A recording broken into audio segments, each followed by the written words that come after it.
Good morning, welcome to Morning Review. This is Kim Watson speaking on Monday the 12th of October. Okay, just before we get cracking on the detail itself, just I say a reminder, but notification that it's a US bank holiday today, also Canadian bank holiday and a Japanese bank holiday, so all three bank holidays there. However, there is a US speaker speaking at 10 past 1, FMC Lockhart is speaking at the Association of University Business and Economic Research autumn conference, I'll call it, or they'll call it the fall conference in Orlando, so maybe get some volatility around there. At 2 o'clock we've got MPC member speaking, that's a UK Bank of England member speaking at University of Groningen, wherever that is, so maybe some mild volatility around those two speakers that get going. I think it's more important that the Bank of Canadian's governor even Poles is speaking at 6:20 this evening, but I'm just having a quick text-to-speech due to be released 15 minutes earlier, so make that 6:05. We may see some volatility on the Canadian dollar. Okay, right, let's get cracking and look at the day, I say the day, but the current markets, and looking at the euro dollar first. Euro finally managed to break the prior highs there. It struggled with these for some time around this level.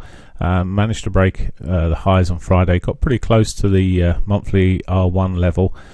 No significant resistance around that level as such, and well, we could see it continue to push on in that direction towards that R1 and maybe beyond. One thing to bear in mind today, we do have the daily and weekly pivot below us, but whether either of those will get hit, we'll see. At the moment, I'm really looking at maybe even seeing this continuation continue effectively. No unhit pivots on Wednesday or Thursday, so it's not like as if the probability is sort of any more significant than normal of the daily pivot being hit. But if we do see it start rolling over, well, they're certainly targets I'd be playing for if I was to be getting short, but the trend certainly is bullish.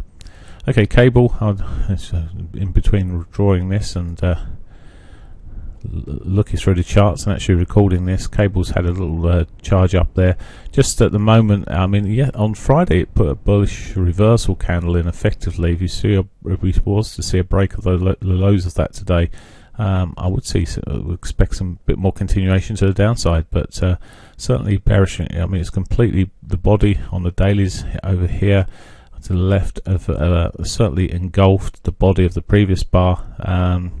Saying that it hasn't really, I suppose, got the full candle engulfed, so but bearish engulfing in terms of the body, also maybe slightly weaker just looking at it again.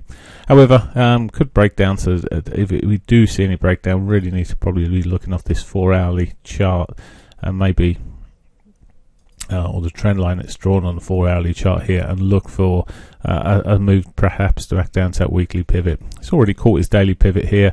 It was looking like it might pop up, and it's popping up as I speak, so it's really just continuing this sort of upward move, as is the euro just then.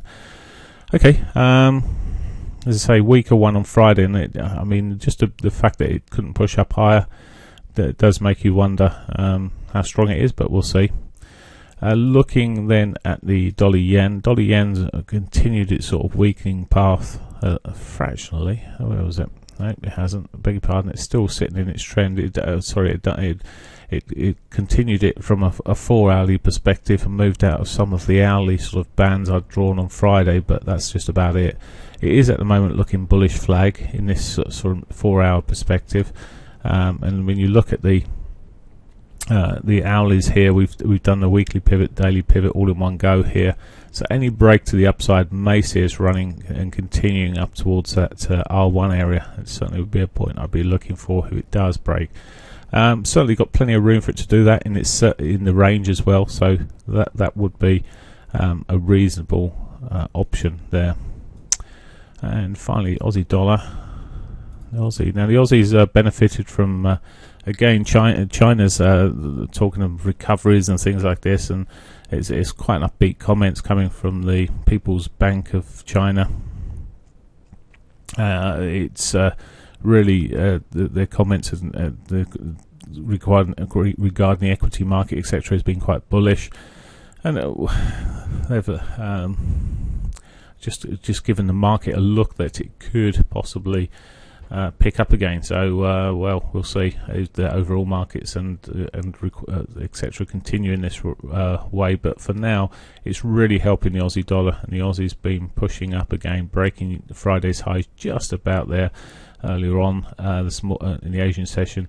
Could easily push up towards that daily 100 MA and maybe beyond. Looking from a daily perspective, really the R1 looks pretty much in reach now, and the way this has been running over the last few days, it may even push up to its daily R2.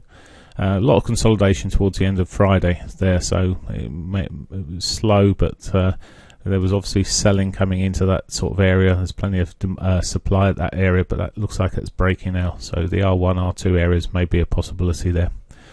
Okay, that's it for me. Hope you have a great one. I'll be back on tomorrow. Bye for now.